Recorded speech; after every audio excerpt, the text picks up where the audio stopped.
Rusia kembali serang ibu kota Ukraina.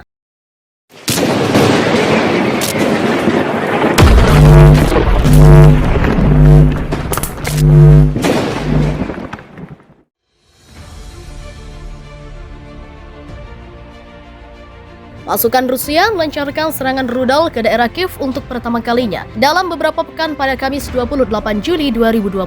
Pada waktu yang sama, serangan rudal juga menghantam wilayah Chernihiv bagian utara. Rusia kembali merudal ibu kota Ukraina pada Kamis 28 Juli 2022 waktu setempat. Gubernur Kiev Oleksiy Kuleba melaporkan 15 orang terluka, 5 diantaranya warga sipil. Rusia meningkatkan serangan balasan dengan rudal atas perlawanan rakyat kita, kata Kuleba via saluran televisi Ukraina seperti diberitakan Associated Press. Kita telah menggagalkan rencana Rusia untuk menghancurkan negara ini dan kita akan terus mempertahankan diri lanjutnya. Seorang pejabat senior bertugas sebagai staf umum Ukraina, Oleksiy Hromov, menyebut serangan terbaru ke Kiev menggunakan 6 rudal. Seluruhnya diluncurkan dari Laut Hitam menghantam sebuah unit militer di desa Lyutysk di pinggiran ibu kota Ukraina. Hromov mengatakan satu rudal diantaranya sukses ditembak jatuh di kota Bucha yang juga bagian dari wilayah Kiev. Sementara itu, Gubernur Regional Chernihiv Vyacheslav Charles melaporkan bahwa Rusia menembak rudal dari wilayah Belarusia ke desa Honcharivska, Chernihiv, wilayah yang tak jadi sasaran beberapa minggu terakhir. Serangan baru di ibu kota itu terjadi sehari usai pemimpin separatis pro-Rusia di timur Ukraina,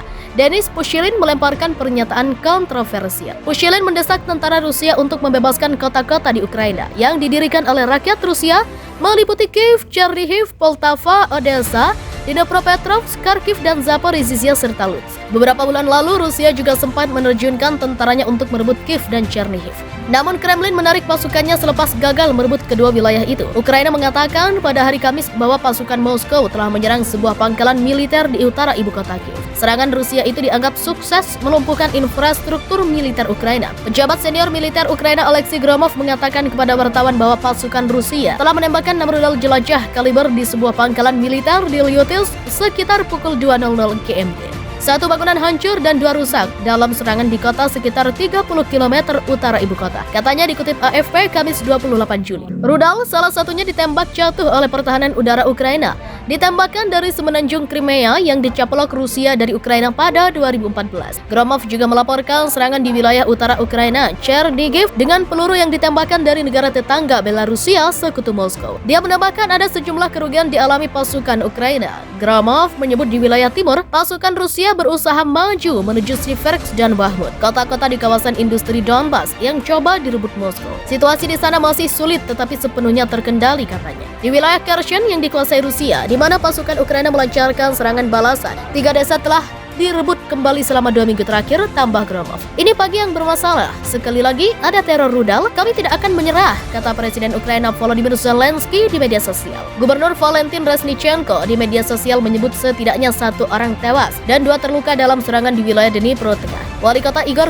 Terekov mengungkap kota terbesar kedua di Ukraina, Kharkiv di timur laut, juga ditembak 2 kali pada malam hari dengan rudal S-300 yang mengakibatkan kebakaran. Gubernur regional Vitaly Kim mengatakan di wilayah Mykolaiv Selatan, 1 orang terluka dan sebuah gedung sekolah hancur setelah penembakan meluas. Kalah dalam pertempuran di Donetsk, tentara Ukraina kabur dengan meninggalkan ranjau darat anti personel PFM-1 yang tertanam di jalanan. Pasukan LDR kini disibukkan untuk menetralkan wilayah ibu kota tersebut dari senjata yang telah dilarang oleh PBB tersebut. Wali kota Donetsk Alexei Kulemzin dalam saluran telegramnya menyatakan bahwa ranjau ditemukan di beberapa jalan di bagian barat laut kota. Tim penjinak bom dan tim penyelamat telah bekerja di lokasi sejak pagi hari.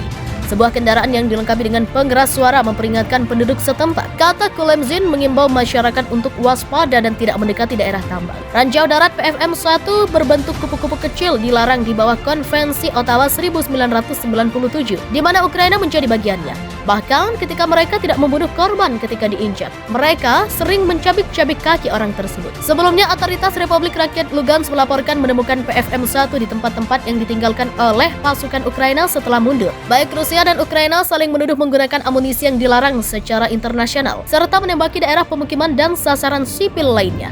Rusia mengirim pasukan ke Ukraina pada 24 Februari dengan alasan kegagalan Kiev untuk mengimplementasikan perjanjian Minsk yang dirancang untuk memberi wilayah Donetsk dan Lugansk status khusus di dalam negara Ukraina. Protokol yang ditengahi oleh Jerman dan Perancis pertama kali ditandatangani pada tahun 2014. Mantan Presiden Ukraina Piotr Poroshenko sejak itu mengakui bahwa tujuan utama Kiev adalah menggunakan gencatan senjata untuk mengulur waktu dan menciptakan angkatan bersenjata yang kuat. Pada Februari 2022, Kremlin mengakui Republik Donbas sebagai negara merdeka dan menuntut agar Ukraina secara resmi menyatakan dirinya sebagai negara netral yang tidak akan pernah bergabung dengan blok militer barat manapun. Kiev menegaskan serangan Rusia benar-benar tidak beralasan. Artikel ini telah tayang di tribunnews.com dengan judul "Tentara Ukraina tinggalkan Donetsk dengan ranjau terlarang di jalanan". Dia menambahkan ada sejumlah kerugian dialami pasukan Ukraina.